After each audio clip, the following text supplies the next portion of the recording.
this picture. Pretty cute, huh? But which one do you think would do better surviving on its own in the wild? The wolf or the pug? The wolf, of course. After years of companionship with humans, domestic animals now really rely on us for survival. But we humans also run into issues taking care of ourselves, right?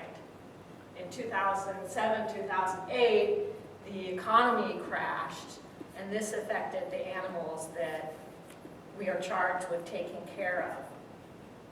In municipal animal shelters during that time, funding was very scarce, and 4 million cats and dogs were euthanized in a year's time period, which is much more than in general.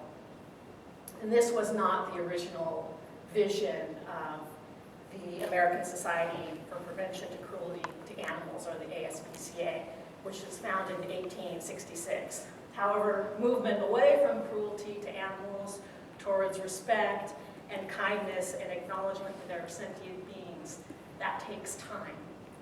So tonight, I'm going to talk to you about animal shelters, and to understand them better, I'm going to talk about, number one, the history, number two, animal shelters and laws regarding the cruelty of animals in more recent years, and movements that are shaping and will shape animal shelters in years to come. So number one, the history of animal shelters in the U.S. The most basic animal shelters actually started during the colonial period, a time which most people relied on agriculture to make a living, and they were called pounds. We've all heard that term, right, pounds, but it's kind of out of fashion. It's more politically correct to say animal shelters. The first pounds were set up for impounding valuable livestock that got away from farms, but over the years, people started turning cats and dogs into these pounds. And they were mostly because they were not valuable farm animals killed in those situations. But in 1866, Henry Bergh founded the ASPCA in New York City on the belief that animals are entitled to kind and respectful treatment at the hands of humans under the law. In 1867, the ASPCA actually ran the first horse ambulance through the city for injured horses. So the ASPCA didn't start out primarily as an organization that assisted cats and dogs. Horses were still widely used as transportation, and horses were many of the first animals that the ASPCA helped. So ASPCA started in 1866. By 1876, a novel, Black Beauty, was published. Has anybody read that book? Yes. Most young girls have read that, and that's a book told by an animal about the difference in an animal's life that kindness versus cruelty by humans can make. So that novel kind of signaled a shift in consciousness as it pertained to animal rights. And by the founder Henry Bergh's death in 1888, 37 out of 38 states had anti-cruelty to animal laws, which were actually enforced by the ASPCA. So that's the history, the early history of animal shelters. What have they looked like and operated like since the 19th century in more recent times?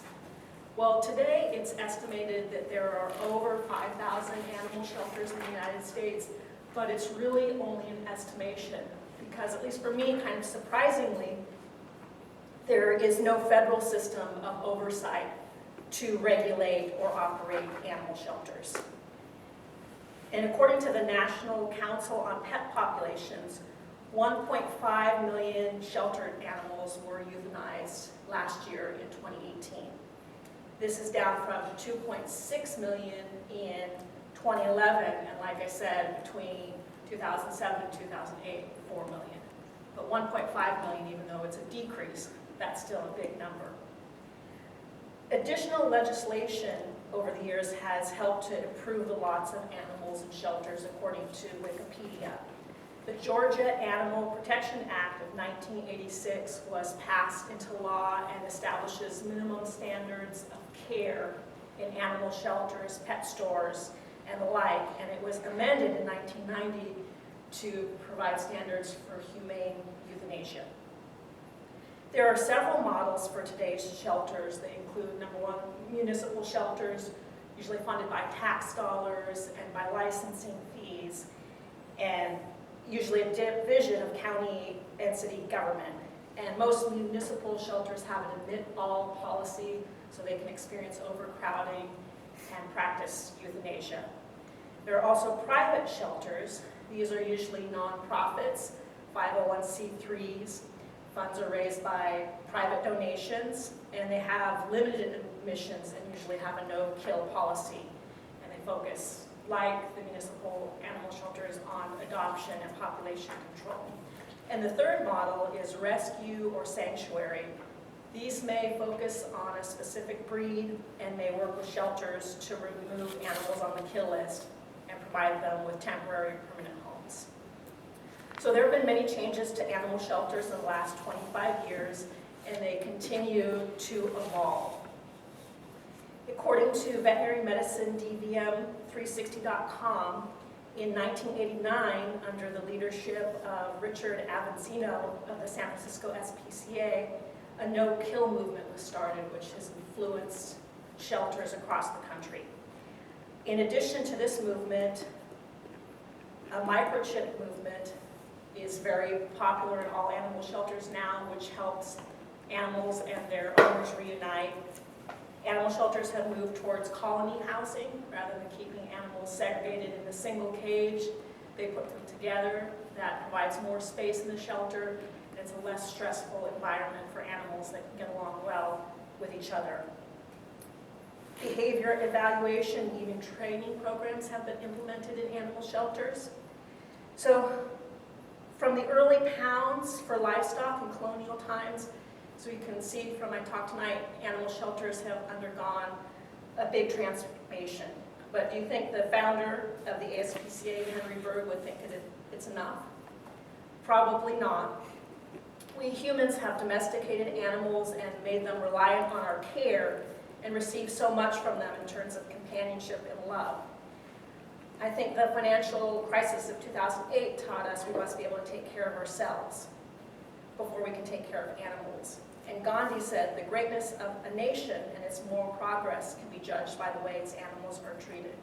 So as good citizens, let's do our part to focus on making our society great and remember that how animals are treated is one strong measure of that.